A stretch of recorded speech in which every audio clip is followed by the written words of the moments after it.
Staying in balance, lesson 3. We're going to use balanced hangers to help us solve equations. Our I cans are I can compare doing the same thing to the weights on each side of a balanced hanger to solve equations by subtracting the same amount from each side or dividing each side by the same number. I can explain what a balanced hanger and a true equation have in common, and I can write equations that could represent the weights on a balanced hanger. So make sure you have today's date, your I cans, and you're ready to move on. Let's do a little warm up here. So if you take a look at the picture of these socks and these hangers, what do you notice? Yeah, on this one, they're balanced, right? They must weigh the same. Whatever is put into one or the other, they've got the same. Here, we've clearly got something in this sock that is making it weigh more and taking that out of balance. So if we think about it here, if we have A, in diagram A, we have a triangle and a square. What's one thing that must be true? Well, we know that in this situation there has to be more in the triangle than the square, right? If that wasn't true, then it would be either the angle would be different for this hanger or it would be flat across because it was the same. What's something that could be true about this, or it could be false?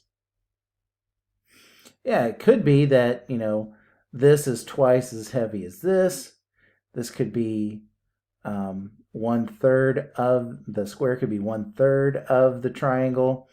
It could be lots of different things.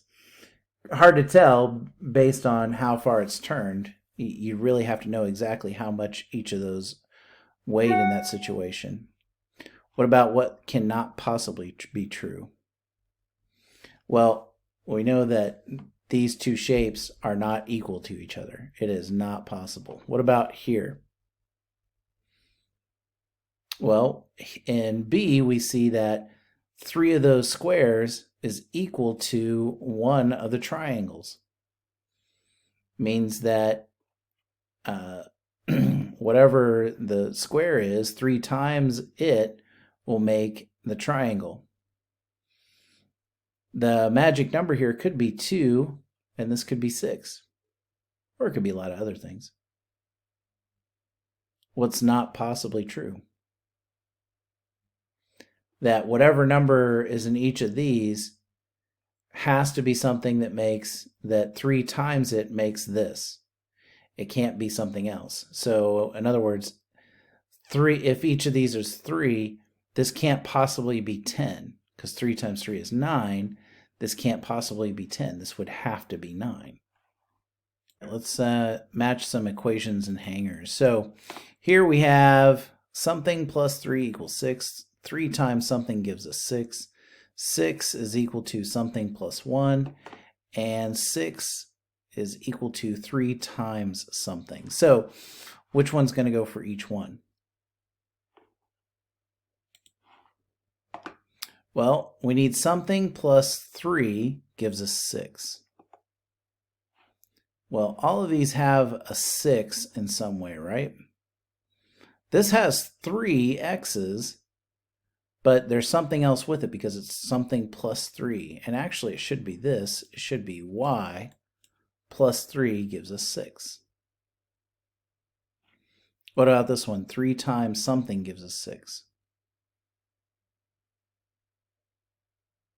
Yeah, it's going to be the x, isn't it?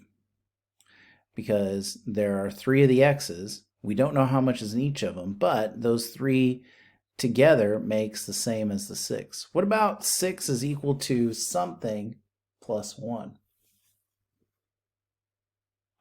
Going to be this one, isn't it? Because we've got our 6 here on the left, which is just like the equation.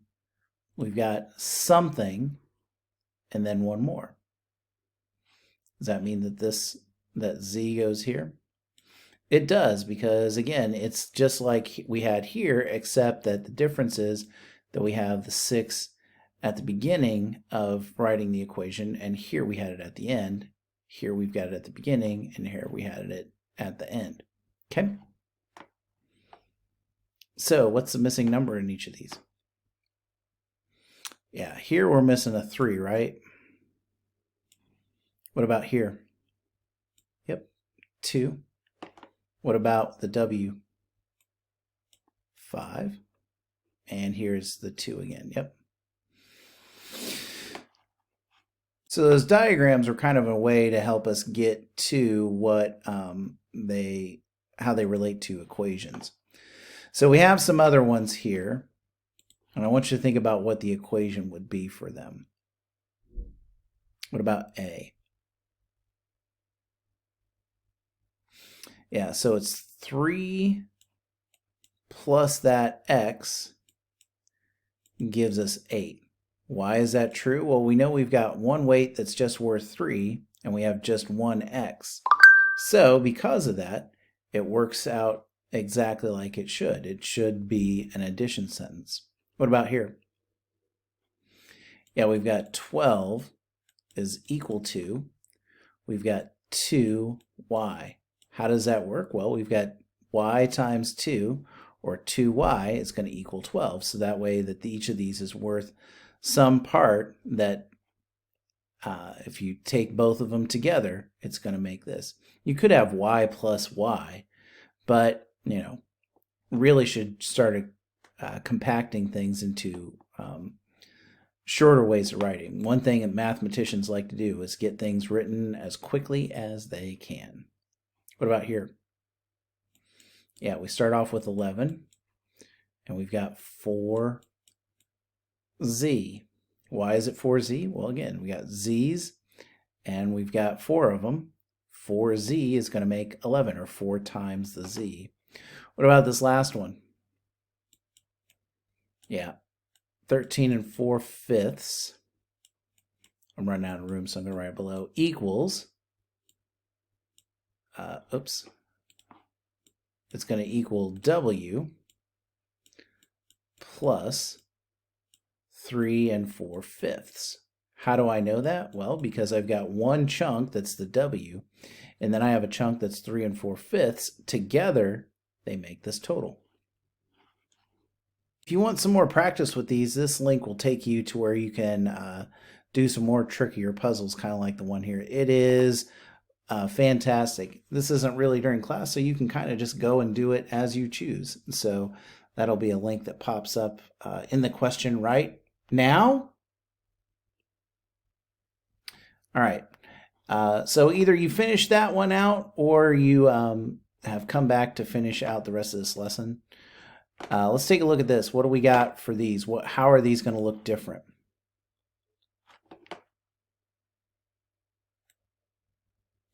Yeah, so if I've got this, I'm going to have just 8 total over here, right? And here, I'm going to have 5 x's, because 5 times x, or 5x, is going to give us 8. Is this going to look the same? No, it's not. Here you're going to have, the only thing that's going to be the same is that 8 over on the one side. This one you have a group of 5, but you have with it an x. Not 5 x's, but just an x.